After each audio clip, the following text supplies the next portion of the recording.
Hola, ¿qué tal? Buen día. El día de hoy hablaremos, yo creo que uno de los temas que debió de haber sido el primer tema, ¿verdad? Habíamos dicho en el video anterior que veríamos la segunda parte de exploración física de tórax, propiamente la exploración física que se realiza a nivel torácico. Sin embargo, antes de avanzar en la exploración física, debemos tratar este tema en donde se analiza la semiología de los signos y síntomas neumológicos. En el quehacer clínico, el médico, antes de hacer una exploración física, realiza un interrogatorio en donde todo lo que el paciente le refiere, el médico lo plasma en una historia clínica, en donde se recoge ficha de identificación, antecedentes personales no patológicos, los patológicos, y enseguida viene la referencia del padecimiento actual. En el padecimiento actual, el clínico tiene la finalidad de recoger sobre todo los síntomas desde el inicio y los síntomas que originan la consulta. Y el clínico tiene que saber realizar la semiología de cada uno de estos síntomas con la finalidad de saber y orientar a posteriori la exploración física e ir integrando un diagnóstico primeramente sintomático, posteriormente sindromático en conjunto con la exploración física y terminar realizando un diagnóstico nosológico, ¿sí? Con la finalidad de llegar a un tratamiento que pudiera ser curativo o solamente un tratamiento paliativo que permita disminuir las molestias y que es así en la mayoría de los casos de los padecimientos neumológicos. Vamos a ver que gran cantidad de enfermedades pueden originar estos síntomas que se comparten con el sistema respiratorio. La patología pleuropulmonar se va a manifestar principalmente por estos 5 síntomas, no hay más. Lo que sí el clínico pues tiene que saber distinguir cuándo estos síntomas están originados por patología pleuropulmonar, porque ya lo comenté, estos síntomas pueden estar originados incluso por patología eh, extra o ajena al sistema respiratorio, sobre todo cuando se trata de dolor torácico, disnea y tos. Estos síntomas son pues la disnea, la tos, la expectoración, la hemoptisis y dolor torácico, y analizaremos algunas particularidades en la semiología que se debe realizar, sobre todo para orientar el diagnóstico de enfermedades pleuropulmonares y poder descartar o confirmar alguna otra causa extrapulmonar. Tenemos que el primer síntoma que nosotros vamos a analizar pues es la disnea. La disnea es esa sensación de respiración difícil. Sí, etimológicamente así se define. Y no es que es un síntoma, yo creo que es el síntoma más subjetivo porque traduce sensaciones cualitativamente distintas y de intensidad variable de un sujeto a otro. Sí, puede ser percibido de diferente manera entre un sujeto a otro y que se engloban bajo una percepción de dificultad para respirar, falta de aire o agua. Es muy común que el paciente llegue a la consulta, no solo la consulta neumológica, no, sino en general la consulta en medicina general que refiere a esa sensación de ahogo. ¿Sí? Es quizá junto con la tos y el dolor torácico los síntomas que pueden ocasionar o motivar una consulta a nivel neumológico. Entonces, el clínico debe de saber distinguir sobre todo algunas entidades nosológicas que son de importancia diagnóstica porque pueden comprometer la vida. Entonces nosotros para analizar la disnea tenemos primeramente que distinguir entre si es una disnea de instauración aguda o una disnea de instauración crónica, porque vamos a ver, tiene diferentes orientaciones diagnósticas. En cuanto a la disnea aguda, podemos encontrar diferentes procesos, tanto de origen pulmonar como extrapulmonar. De origen pulmonar, el proceso obstructivo, tanto en la vía aérea superior, en caso de cuerpo extraño, y en la vía aérea inferior, también por cuerpo extraño, pero sobre todo por procesos obstructivos en sí mismos de la vía aérea respiratoria inferior, como por ejemplo un proceso de asma bronquial, enfermedad pulmonar obstructiva crónica, broncoespasmo aislado, o también patología pleural como neumonía, neumotórax, derrame pleural, o patología que involucra los vasos pulmonares como tromboembolismo pulmonar o hemorragia pulmonar. De origen extrapulmonar podemos tener también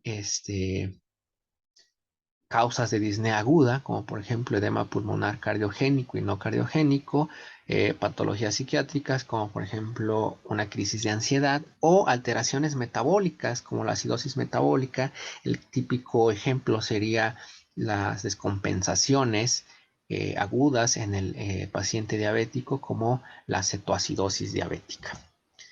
En cuanto a las de origen crónico, sí vamos a tener también un enlistado muy grande, muy amplio, muy vasto, en donde vamos a analizar que puede haber también causas de origen pulmonar y de origen extrapulmonar, ¿sí? Teniendo que las de origen pulmonar son, yo creo que las más comunes, ¿sí? En este caso, pues puede ser enfermedad de la vía aérea, como obstrucción de la vía aérea, ya sea por enfermedad pulmonar obstructiva crónica, fibrosis quística o alguna neoplasia traqueobronquial. Podemos tener también enfermedad pleural como derrame pleural crónico, fibrosis pleural o propiamente una neoplasia pleural importante. También afectación vascular pulmonar como hipertensión pulmonar, tromboembolismo pulmonar crónico o algunas vasculitis con afectación pulmonar y alteraciones de la pared torácica por deformidad, neoplasia o la presencia de carga abdominal. Al aumentar la presión intraabdominal disminuye el espacio para realizar el proceso ventilatorio, como por ejemplo en casos de ascitis, embarazo u obesidad. Las causas de origen extrapulmonar, quizá la principal es la de origen cardiovascular. Entre estas, pues bueno, múltiples causas como la insuficiencia ventricular izquierda, como más adelante lo vamos a ver, es causa de disnea importante en el paciente. La metabólica ya la habíamos mencionado. Y aquí hay que mencionar causas hematológicas, sobre todo la anemia, ¿sí? La anemia también puede ser una causa de disnea. De hecho, está englobada dentro de las disneas discrásicas, así como alteraciones en la hemoglobina, psicológicas como episodios de ansiedad y depresión y algunas otras alteraciones, por ejemplo el reflujo gastroesofágico crónico. En estos pacientes pues es muy común esa sensación de falta de aire. ¿Qué debemos de preguntar nosotros en la disnea? Primero, pues, ¿qué tan frecuente es? No es lo mismo una disnea de instauración aguda, un solo episodio de disnea, a una disnea que ya es habitual que aparezca bajo ciertas circunstancias. La intensidad, vamos a ver más adelante algunas escalas que nos permiten valorar la intensidad y la duración. ¿Qué tanto tiempo dura el episodio de la disnea?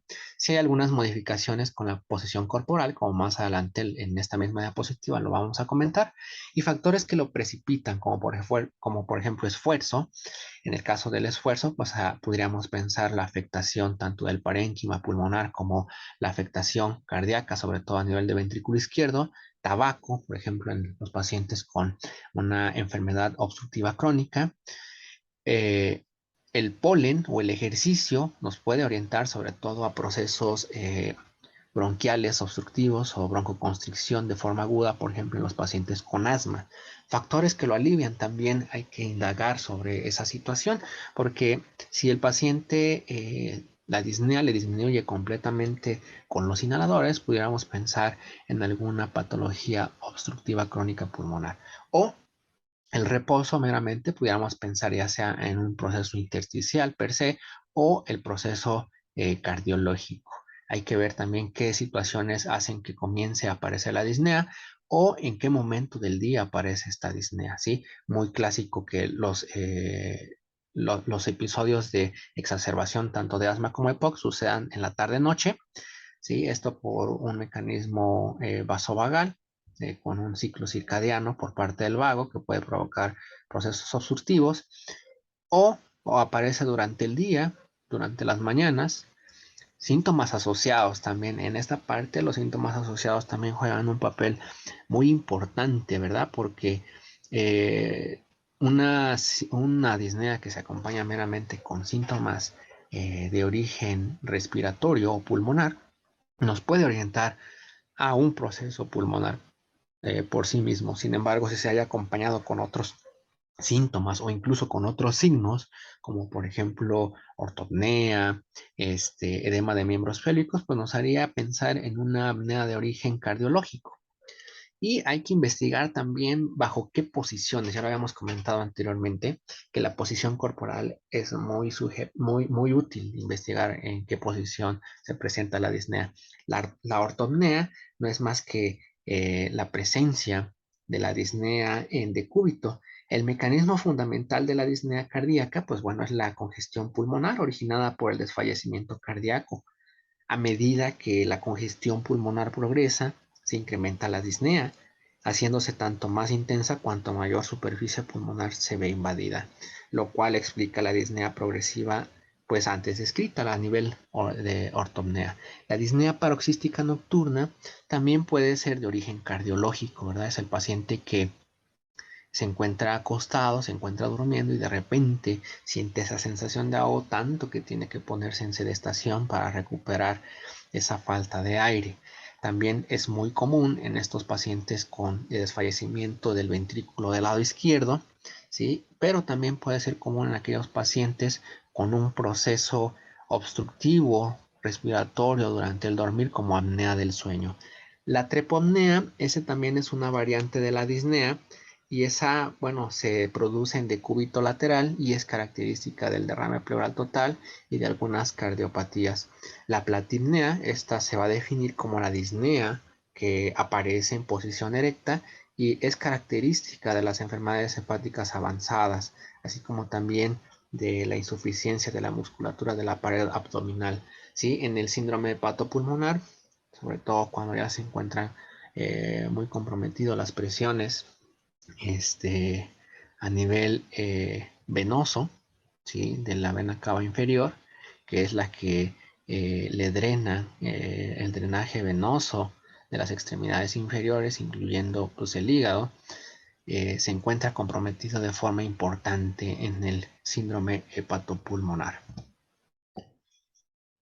Otra clasificación que nosotros podemos utilizar para hacer semiología de la disnea es en qué momento del acto ventilatorio aparece.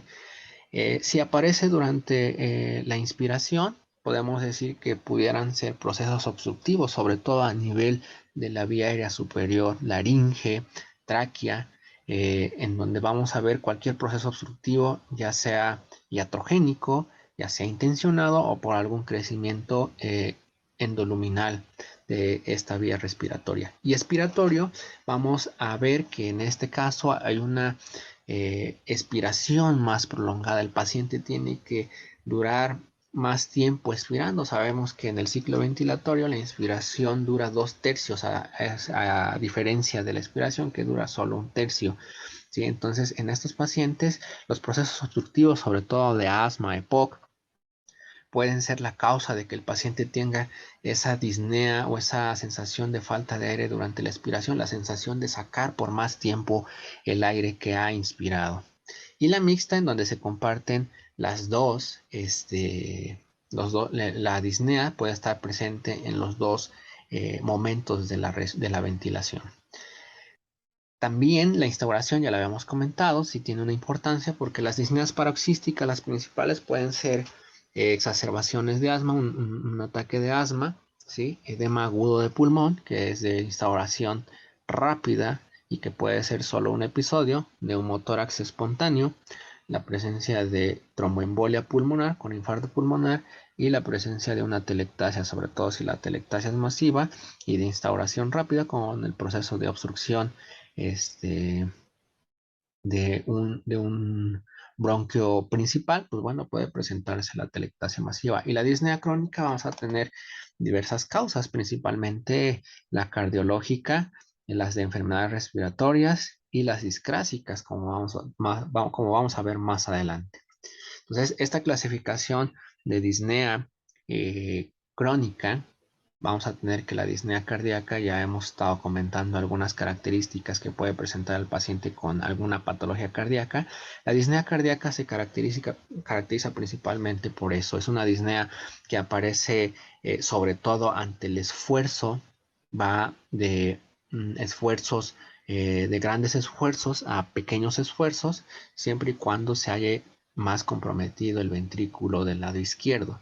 ¿Sí? Cuando el ventrículo izquierdo se haya completamente ya comprometido con una disfunción importante en su función, vamos a ver que la disnea aparece en decúbito, la famosa ortopnea. El paciente manifiesta además que duerme con almohadas, o se interroga si duerme con almohadas. El paciente manifiesta que es así, y entre más severa sea la disnea, el paciente tiende a utilizar más número de almohadas para poder permanecer en decúbito y tolerar esa falla cardíaca del lado izquierdo.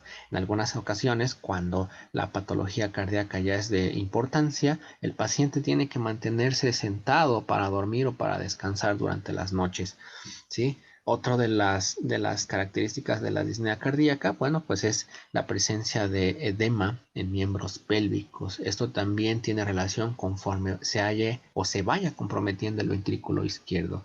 La disnea respiratoria, esta puede ser también inclusive muy similar a la disnea de origen cardíaco, ¿sí? Se asemeja mucho a esta disnea. Sin embargo, hay algunas particularidades que pueden hacer una diferencia entre la disnea cardíaca y entre la disnea de origen respiratorio, ¿sí? Tenemos que, por ejemplo, en la disnea respiratoria no es común encontrar eh, esa presencia de utilidad o de necesidad de utilizar almohadas durante el dormir. No hay presencia de edemas, solo hasta que la enfermedad respiratoria, por su cronicidad, comprometa al corazón, pero del lado derecho. Las organovegetativas, estas no tienen alguna traducción clínica importante porque, pues bueno, pueden deberse a algunas alteraciones, sobre todo en los mecanorreceptores de estiramiento, especialmente en el reflejo de Herigen-Breuer, ¿sí? En esta patología, pues bueno, este, este órgano sensorial que se encuentra distribuido en toda la vía respiratoria se encuentra comprometido, y el paciente aquí manifiesta esa sensación de realizar cada cierto número de ventilaciones un suspiro con la finalidad de satisfacer esa sed de aire que aparece de forma cíclica, de forma episódica y de forma continua. Sin embargo, no tiene traducción alguna en ningún otro órgano, sino más que esa sensación de tener que suspirar en algún momento del día para compensar esa falta o esa sensación de falta de aire. Y en las discrásicas, pues bueno, vamos a tener algunas disneas importantes, como por ejemplo la disnea del anémico. Si tenemos que la disminución de hemoglobina también puede ser causa de esa disnea, muy común en pacientes con enfermedades crónicas, como por ejemplo enfermedad renal crónica, enfermedades hematológicas por sí mismas que están teniendo un tratamiento en quimioterapia. Entonces es muy común que estos pacientes, sin tener alguna afectación, ya sea a nivel cardíaco o respiratorio, tengan esa necesidad de aire, esa disnea.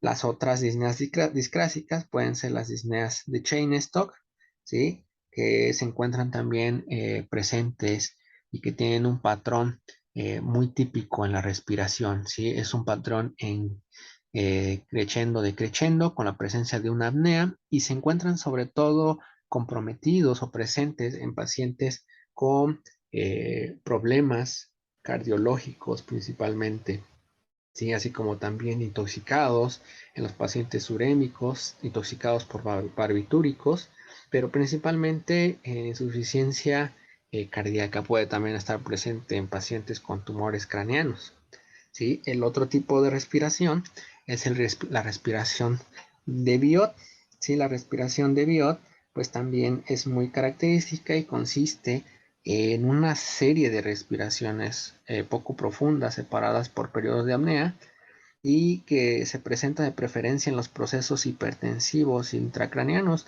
como la presencia de tumores cerebrales, hemorragia cerebral, meningitis y los traumatismos craneanos. El otro tipo de disnea o respiración de Kussmaul consiste en un ritmo respiratorio formado por una inspiración profunda y prolongada a la que le sigue pues una expiración corta y brusca seguida de periodos cortos de apnea. Sí, la respiración va acompañada de un olor a manzanas. Sí, eso se ha descrito pues muy típico en las alteraciones metabólicas como la acidosis metabólica. Para nosotros valorar la disnea tenemos diferentes escalas para nosotros valorar la, la disnea. Por ejemplo, tenemos la escala MMRC que la divide en cinco estadios, la NIJA que la divide en cuatro clases y la escala de Borg que está modificada, pues bueno, valora 10 ítems.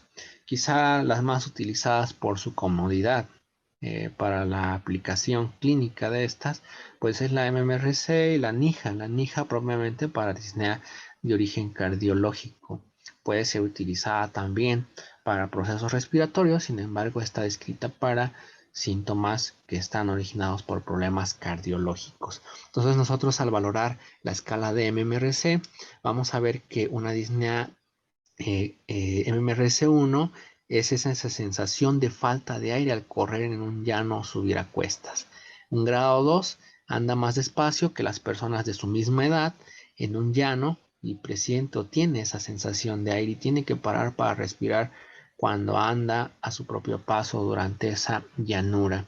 El grado 3 para respirar después de andar unos 100 metros o tras pocos minutos en una superficie plana.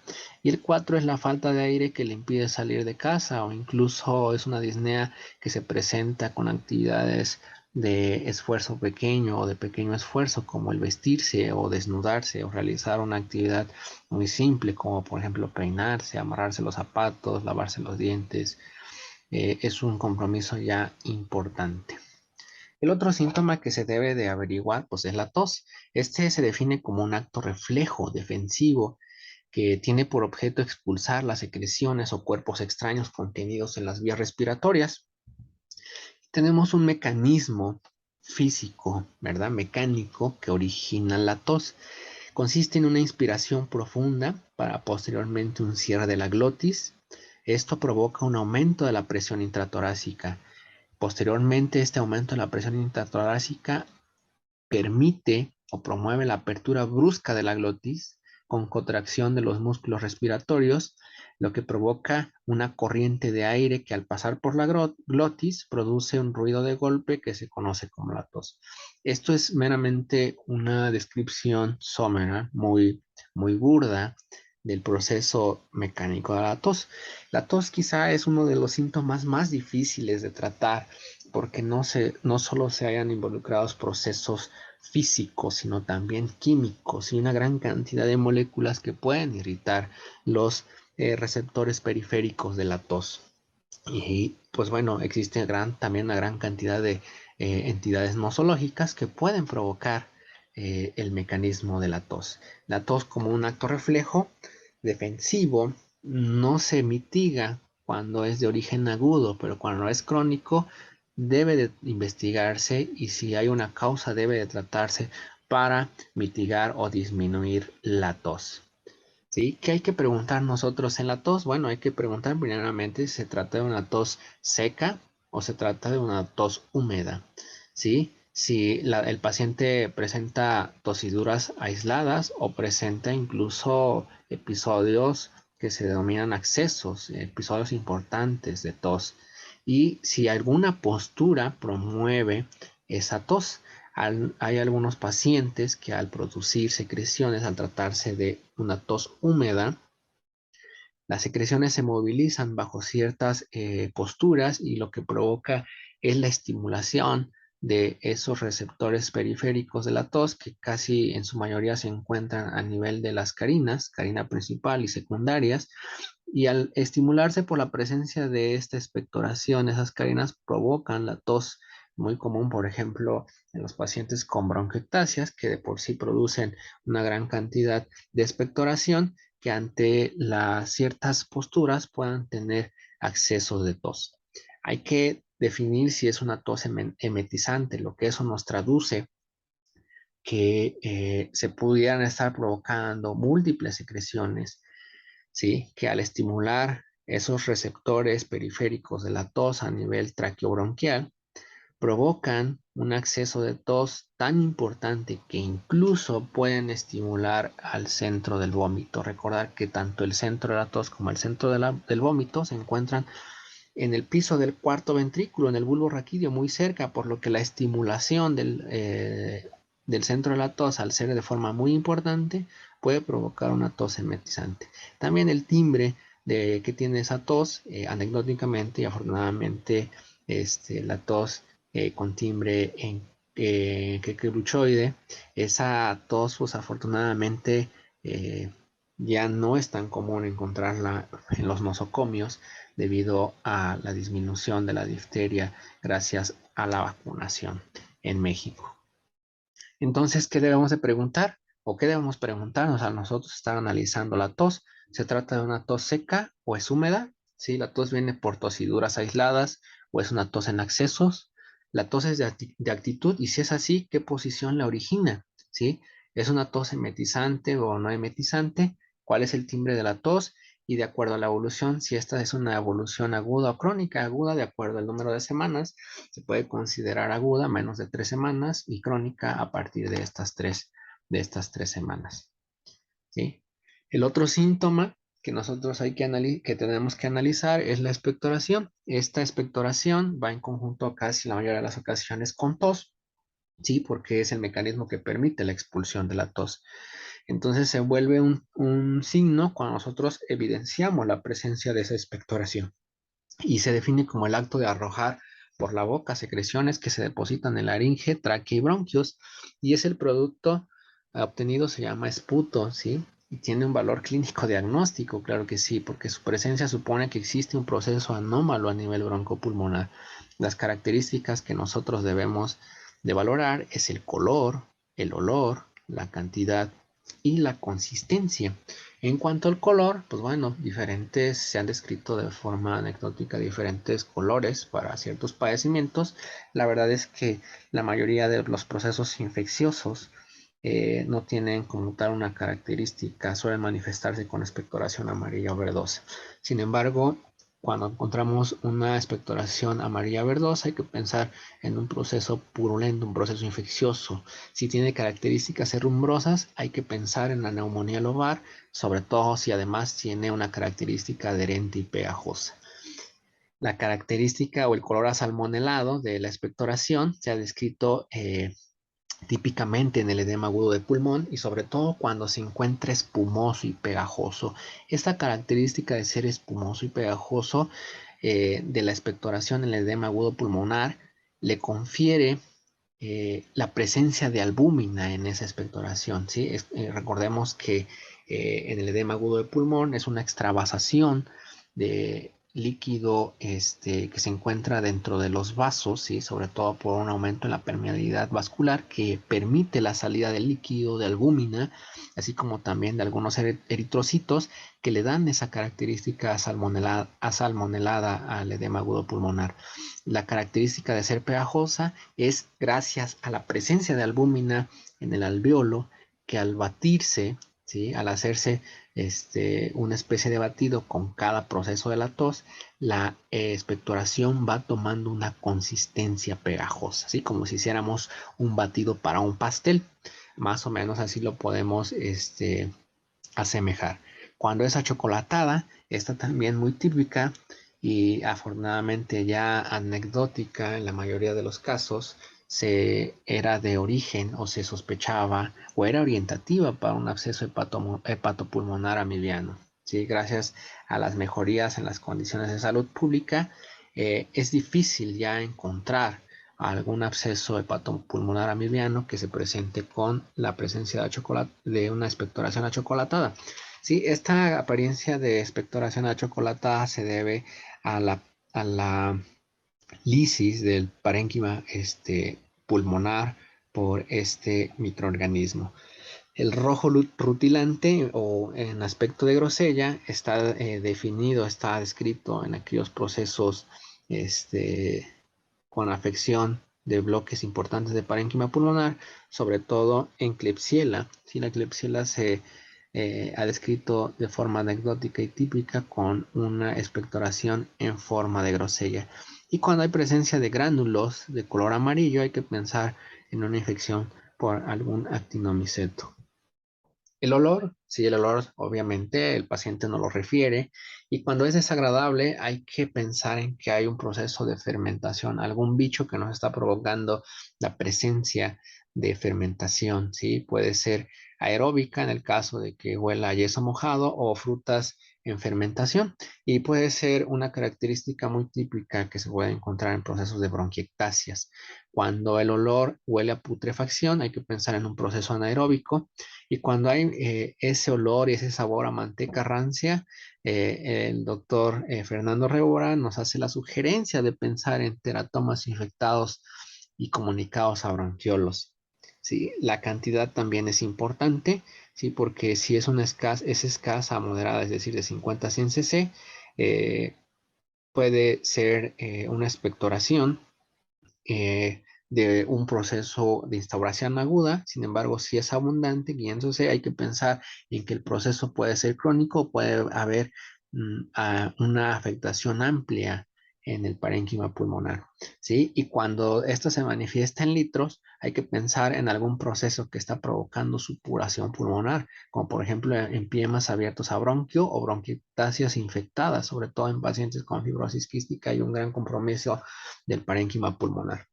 ¿Sí? Y la vómica, este es un síntoma cardinal de un síndrome de supuración pleuropulmonar. Se caracteriza sobre todo por una expectoración abundante, ¿sí? Y que también tiene la característica de ser expectoración fétida. Puede estar presente y es muy típico encontrarlo, como su nombre lo dice, en procesos supurativos, como por ejemplo absceso pulmonar, pulmones poliquísticos, bronquiectasias supuradas o infectadas, incluso también algunos procesos oncológicos pulmonares que tienen a abscedarse y sobreinfectarse. La consistencia, sí, la consistencia de la expectoración también hay que investigarla. En este caso, pues bueno, cuando la consistencia es en copos de algodón, hay que pensar en una tuberculosis gaseosa. Si tiene una consistencia espumosa en el edema agudo del pulmón y la gelatina en grosella, por ejemplo, pues hay que pensar en una neumonía por Klebsiella. La hemoptisis es el otro signo, ¿sí? Síntoma cuando el paciente solo lo refiere y signo cuando nosotros lo vemos. Se define como la presencia de hemoptisis, la presencia de sangre por la boca proveniente de las vías respiratorias inferiores del parénquima pulmonar o de los vasos contenidos en la pared torácica.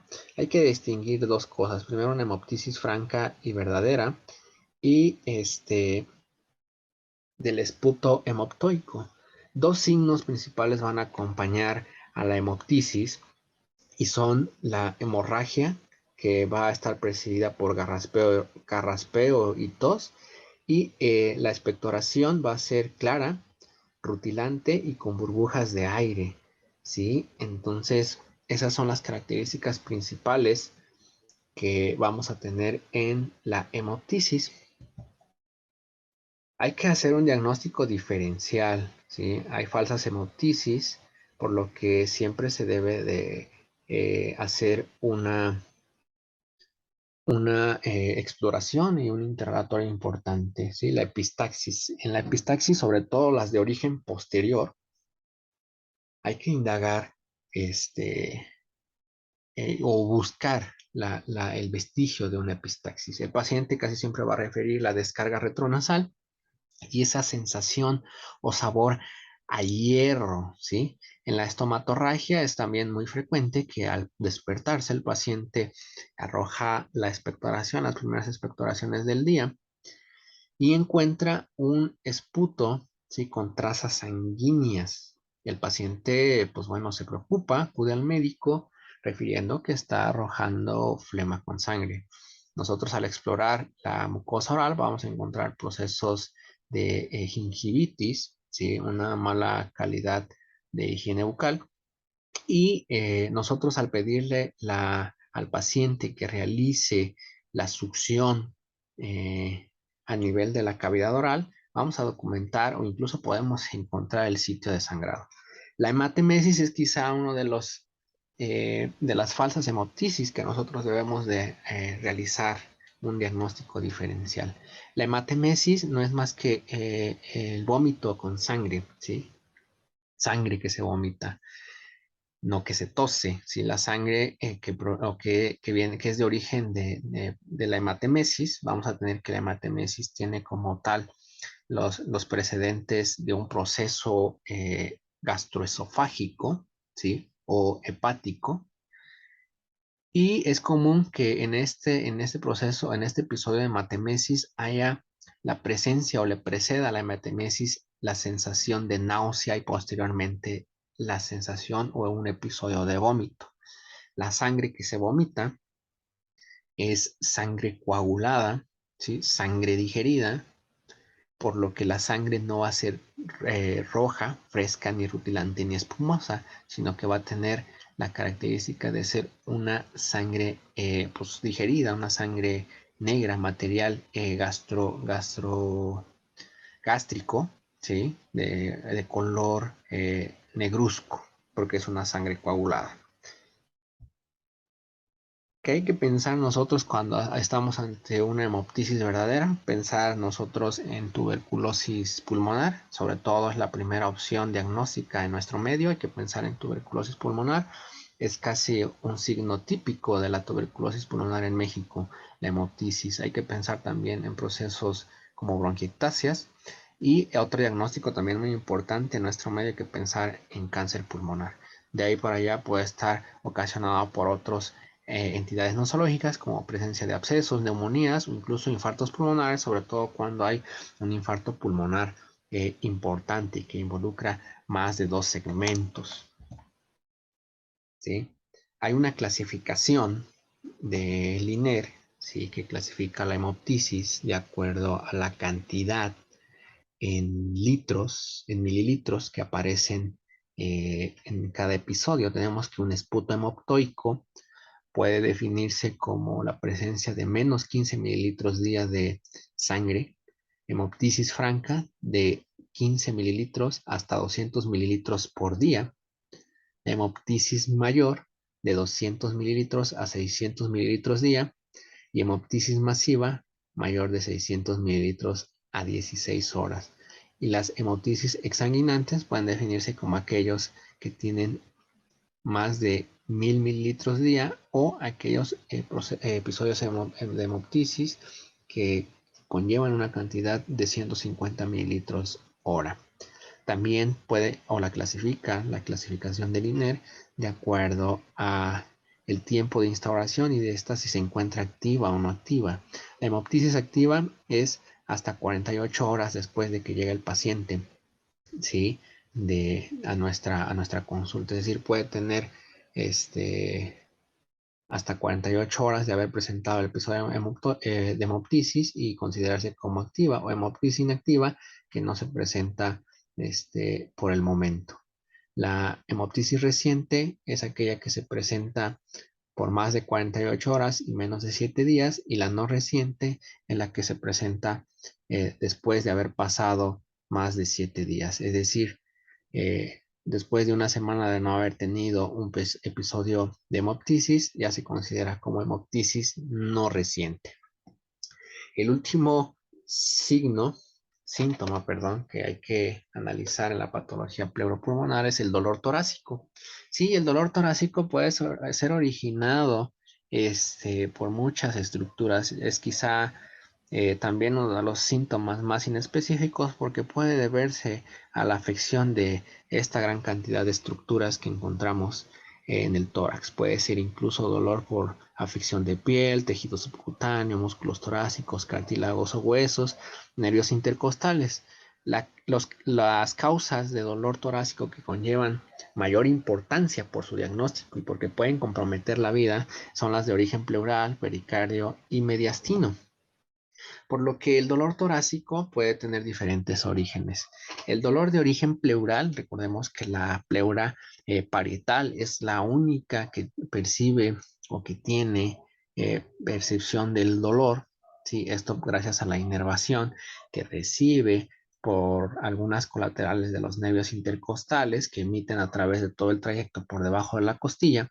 Es por eso que el dolor de origen pleural se debe gracias a la afección de la pleura parietal. ¿Cuál es la característica del dolor de origen pleural? Pues bueno, es un dolor de instauración aguda que puede instaurarse en los primeros 7 días después de la afección pleural, sobre todo en casos de pleuritis.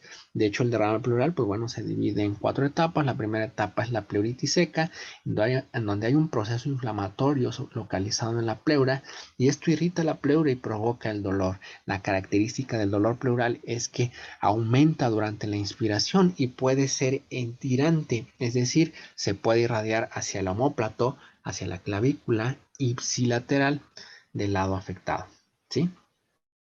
El dolor traqueobrónquico, este es un dolor ardoroso, ¿sí? Que sobre todo duele a la inspiración, duele a la tos y que se refiere a nivel retroesternal, ¿sí? Esto puede ser por consecuencia o por afección inflamatoria de la tráquea y de los bronquios principales.